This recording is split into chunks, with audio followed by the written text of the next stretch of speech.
The ambition is to really reach out, to involve more of the different movements, which is always a win-win, because we also need to contribute to them, and that the shared agenda is actually stronger, and that is what we need at this moment when there is also a lot of political pushback in many countries. I always get very excited when I come to these kinds of conferences because you make such amazing contacts. I mean, it's a group of very, very active, proactive, almost militant people that we've got here.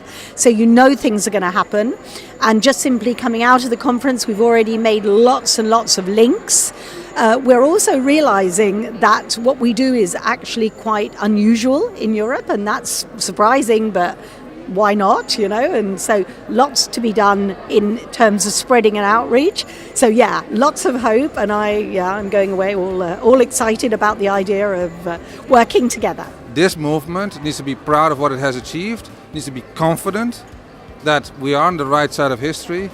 We just should say that often. We should pick up these good examples and act on those to say, hey, this movement is still alive, we matter to people. If you give the example of the She Decides movement that came out of the defunding of sexual and reproductive health programs by one member state, and it re-energized the community to say, we cannot let this happen, we'll stand up for these rights. And I think this is a good example of what I just said, the movement is still alive and kicking. We need to ramp it up further because there's so many women still waiting for the promise of ICPD. The 250 million women not having access to family planning, 800 women dying in childbirth, 32,000 girls marrying every single day before the age of 18, 2 million girls every year undergoing genital mutilation. So that agenda is alive, but now we also have to say, how do we close that? Because it's high time that that happens. My main message is that if we work together and we work smart together, we can actually make sure that she decides about her body.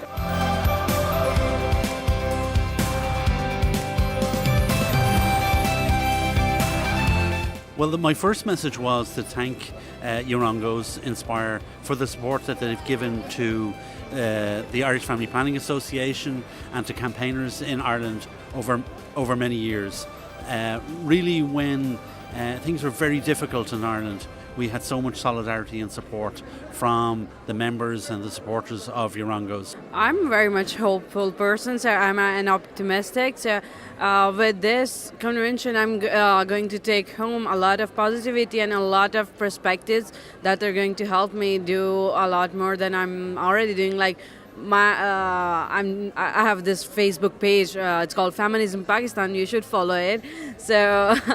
I'm going to obviously work more upon it with the help of people I got to know here.